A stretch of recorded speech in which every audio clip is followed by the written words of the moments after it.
Hello, hello, nous voilà au jour 10.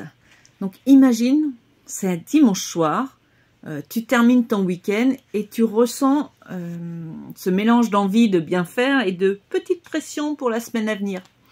Eh bien, si cette fois, tu avais un plan clair, simple, qui te permettrait de te sentir sereine chaque jour. Ben, c'est exactement ce qu'on va voir aujourd'hui. Donc planifier sa semaine, ce n'est pas juste remplir un agenda avec des tâches à cocher. C'est se créer une structure qui te permet de respirer, d'anticiper et surtout de te libérer du stress, du « je ne sais pas par où commencer ». Et surtout, pas de pression. Ici, on cherche une organisation qui s'adapte à toi et pas l'inverse.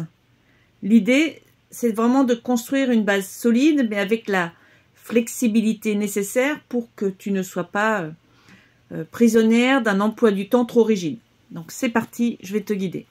Alors, comment structurer ta semaine de manière efficace et fluide?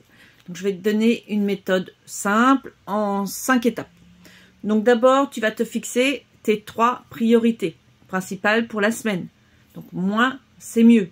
On a souvent tendance à vouloir en faire trop, mais en réalité, se concentrer sur 3 objectifs forts, c'est le meilleur moyen d'avancer vraiment. Le deuxième point, ça va être de décomposer chaque objectif en petites actions concrètes. Ça, on l'a déjà vu dans les exercices précédents. Donc, un objectif flou ne t'aidera pas si ton but est de créer un post, par exemple LinkedIn. Eh bien, par exemple, découpe-le en plusieurs étapes. Donc, du brainstorming, de la rédaction, de la relecture, de la publication. Ben, ça, tu vois, ça devient tout de suite beaucoup plus gérable. Le troisième point, c'est de répartir ces actions dans ta semaine en respectant ton énergie. Donc, si tu es plus efficace le matin, tu planifies les tâches importantes tôt dans la journée. Et si tu sais que le jeudi après-midi, tu es généralement fatigué, bah, évite d'y mettre quelque chose de trop complexe. Le point numéro 4, c'est de laisser des espaces libres pour l'imprévu. On ne peut pas tout anticiper.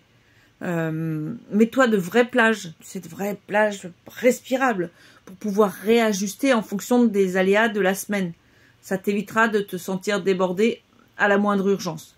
Et le 5e point, c'est, je vais t'inviter à faire un bilan rapide en fin de semaine. Chaque fin de semaine, prends 5 minutes pour voir ce qui a fonctionné, ce que tu peux améliorer, et puis tu vas ajuster pour la suivante. Tu vois, quand tu fais ton bilan, tu peux déjà préparer la semaine d'après. L'organisation, c'est une expérimentation, c'est pas une science exacte. Il y a des fois, on veut bien faire, mais parfois, on tombe dans certains pièges. D'ailleurs, je vais te donner 4 erreurs classiques à éviter. La première, c'est de surcharger son planning. Parce que tu n'es pas une machine. Donc, si tu mets trop de choses à faire, tu risques d'être frustré. Donc, privilégie plutôt la qualité à la quantité. Un autre point que je vois souvent, c'est de confondre ce qui est urgent et important.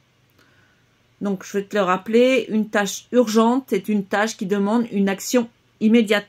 Mais une tâche importante, c'est une tâche qui a un impact sur tes objectifs à long terme. Donc, priorise l'important avant de te laisser happer par l'urgence. Une autre erreur, c'est d'oublier de prendre du temps pour toi. L'organisation doit inclure des moments de pause. Ton planning doit être un allié et pas un bourreau. Une autre erreur, ça va être de mal évaluer le temps nécessaire pour chaque tâche. Si tu penses qu'une tâche prend 30 minutes, je t'invite vraiment à en prévoir 45, voire même 1 heure. Parce qu'on a tendance à sous-estimer le temps réel nécessaire et c'est souvent une source de stress. En tout cas, moi, c'est une des erreurs que j'ai fait le plus souvent. Et ça m'arrive encore de le faire. Alors maintenant, ça va être à toi de jouer. Donc, tu vas remplir ton planning hebdomadaire avec les étapes qu'on vient de voir ensemble. Donc, comme d'habitude, tu as un texte explicatif qui reprend ce que je viens de te dire.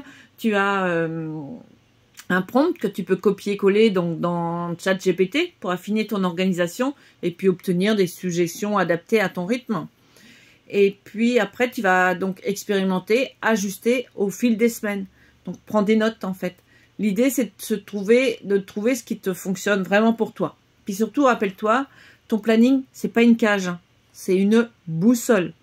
Donc, tu ajustes, tu modifies, tu gardes ce qui fonctionne et puis sois douce avec toi-même. Si un jour ça ne se passe pas comme prévu, ce n'est pas grave. L'essentiel, c'est vraiment d'avancer. Donc j'ai hâte de voir comment tu t'adaptes, comment tu vas adapter tout ça.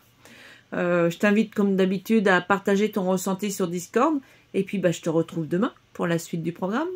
Je te remercie d'avoir suivi cette vidéo et je te dis à très vite. Bye bye. Et là-dessus quand même, je te souhaite une excellente journée dans la joie, la bonne humeur et l'abondance. Allez, bye bye.